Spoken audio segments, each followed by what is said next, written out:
మనోడు ఉప్పల బోలు మనలో ఒకడు. అలాంటిది ఉప్పల బోలికి ఎంత అన్యాయం జరిగింది చెప్పండి. ఏందంటే ఆ మాటలు నువ్వు ఎవరు అనడం, నువ్వు ఆడలేదో మగ ట్రాన్స్ అనడం ఎంత దారుణం అంటే ఈ మాటలు. ఎందుకంటే ఇప్పుడు అగ్ని పరీక్షలో పోయే ముందు ఫామ్ చూసి అవన్నీ రాసి ఫిలప్ చేసి ఫార్మాలిటీస్ అన్ని పూర్తి చేసి పోతారు. తెలిసి కూడా మాట్లాడతారు కావాలని. అంటే ఏమని అర్థం? ఎంత ప్లాన్ చేస్తున్నారు టీఆర్పీకి రేటింగ్ కోసం ప్లాన్ ఇదంతా. కాబట్టి ఇలా చేయడం అయితే కరెక్ట్ కాదు ఇది. కాబట్టి దయచేసి వాళ్ళు ఈ అగ్ని పరీక్షని చెప్పి పేదవాళ్ళని పట్టుకొని పిండేస్తున్నారు, పేదవాళ్ళ ప్రాణాలు తోడేస్తారు అంతే. కానీ కొంతమంది ఏమి రాజ్ కుమార్ అనేవి సెలెక్ట్ అయిందట హ్యాపీ. అలాగే ఆమె ఎవరు ఝాన్సీ సింగర్ వ్యవసాయం రైతు బిడ్డ ఆమె వ్యవసాయం చేస్తా పోతుంది, ఆమెను కూడా సెలెక్ట్ చేశారంట. అది కూడా ఆనందమే, అది కూడా హ్యాపీగానే ఉంది. సరే మొత్తానికి దయచేసి అగ్ని పరీక్షలు చెప్పాల్సిందని ఒకటే, అగ్ని పరీక్షలు వాళ్ళు చేయాల్సిందని ఒకటే. నీ జీతం ఎంత, నీకు డబ్బులు ఎంత ఉన్నాయి అయ్యే అడగకుండా నీలో టాలెంట్ ఎంత, నీకు ఏముంది చూపి ఉండాలి. అంతేగాని ఎంతసేపు డబ్బులు ఎంత, నువ్వు ఎంత సంపాదిస్తా ఉన్నారు అదైతే చాలా బాధగా ఉంటుంది. దయచేసి అలా మాత్రం మాట్లాడకండి. ఎందుకంటే ఎంతో మంది భారీగా ఆ అగ్ని పరీక్ష కోసం బిగ్ బాస్ మీద ఆశలు ఉంటాయి. ఎంతో మందికి బాధలు, ఎంతో మంది దానికోసం పాపం నిరాహార దీక్షలు కొన్ని ప్రయత్నాలు చేశారు. నిరాహార దీక్ష తీసిన మిలియన్ డిగ్రీ కాని రావట్లేదు అంటున్నారు. ఏందో ఎక్కడ పోయాడు ఏందో పాపం, అది నాకు కూడా తెలియదు.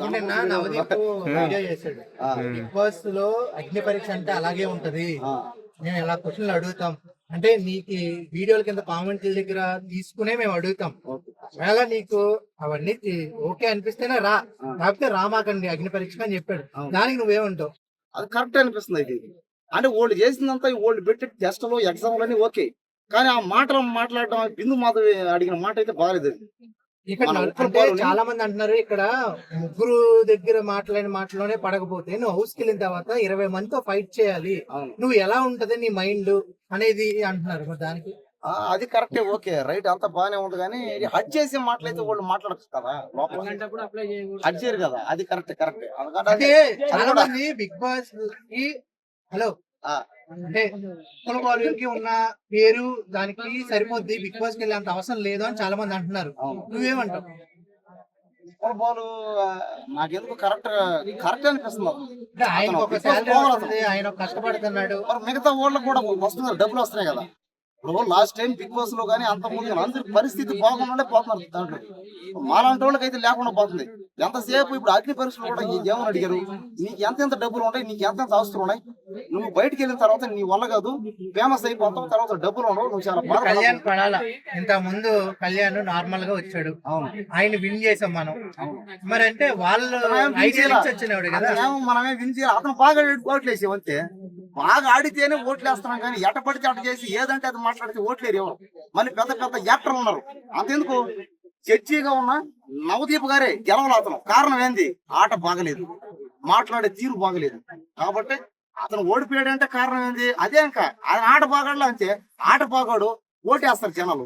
ఎంత పెద్ద యాక్టర్ అయినా సరే, ఎంత పెద్ద సినిమా యాక్టర్ అయినా సరే, ఎన్ని వేల కోట్లు ఉన్నా సరే, ఎంత పెద్ద పేరున్నా సరే, బిగ్ బాస్ లో పోయి బాగా ఆడితేనే ఓట్లేస్తారు తప్ప బాగా ఆడకపోతే ఓట్లు వేయరంతే.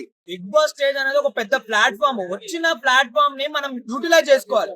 ఫస్ట్ మనం వాళ్ళకి ఇంట్రొడ్యూస్ అయినప్పుడే ఒక ఇంప్రెషన్ అనేది తీసుకురావాలి. అంతేగాని ఏదో దొరికింది ఛాన్సెస్ ఏమంటారో పానకంలో పుడతలాగా పోయి ఏదో మాట్లాడతా అనేది ఒక క్లారిటీతో లేరు కాబట్టే వాళ్ళని జల్దీ పంపించేశారు.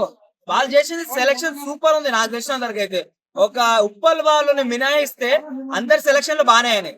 సో వాళ్ళకు కూడా ఉంటది కదా, మనం బయట మాట్లాడమంటే 1,00,000 మాట్లాడతాము, కానీ లోపల ఒక జడ్జిమెంట్ తీసుకోవాలంటే వాళ్ళకి కూడా ఒక టాలెంట్ ఉంది కాబట్టి వాళ్ళని జడ్జిలాగా పెట్టారు కదా. సో పర్సనల్ గా నాకు అది అనిపిస్తుంది. ఏడిపించేసిన అని చెప్పుకోవచ్చు. ఇదే కంటిన్యూటీతోని ఆట ఆడితే మాత్రం బిగ్ బాస్ టైటిల్ విన్నర్ కూడా ఆమెకే అని చెప్పుకోవచ్చు. ఇంతవరకు జరిగిన సెలక్షన్ లో నాకైతే ఆమె ఒక కోహినూర్ వజ్రం లాగా అనిపించింది. అంత బాగా మాట్లాడుతుంది, ఉన్న క్లారిటీ చెప్తుంది. అంటే మిగతా వాళ్ళు ఏంది రాని టాలెంట్ కూడా వచ్చు. అంటే ఇప్పుడు అక్షయ్ తీసుకుంటే నాకు రోస్టింగ్ వచ్చు అని చెప్పేసి అన్నాడు, బట్ రోస్ట్ చేయాలంటేనే రోజు చేయలేకపోతుంది వాడు. ఎందుకు రాని టాలెంట్ ఎందుకు? ఉన్నది లైఫ్ లో ఏమైందో జెన్యున్ గా చెప్తే రాజకుమారి లాగా డైరెక్ట్ టాప్ 15 కి వెళ్ళిపోతారు. సో ఇక్కడ మీరు జెన్యూనిటీ లేదు కాబట్టి ఏమంటారు అన్యాయంగా అన్సెలెక్ట్ అయిపోయారని చెప్పుకోవచ్చు. కానీ ఇదే టాలెంట్, ఇదే ఫిజికల్ టాస్క్ అన్నా మెంటల్ టాస్క్ అన్నా సరే, ఇదే డిసిప్లిన్ తోని, ఇదే క్యారెక్టర్ తోని, ఇదే మెంటాలిటీతో ఉంటే మాత్రం నిజంగా ఎంత పెద్ద సెలబ్రిటీ వచ్చినా సరే మేము టైటిల్ విన్నర్ అయితే ఆమెకి ఇప్పించేస్తాం కంపల్సరీ.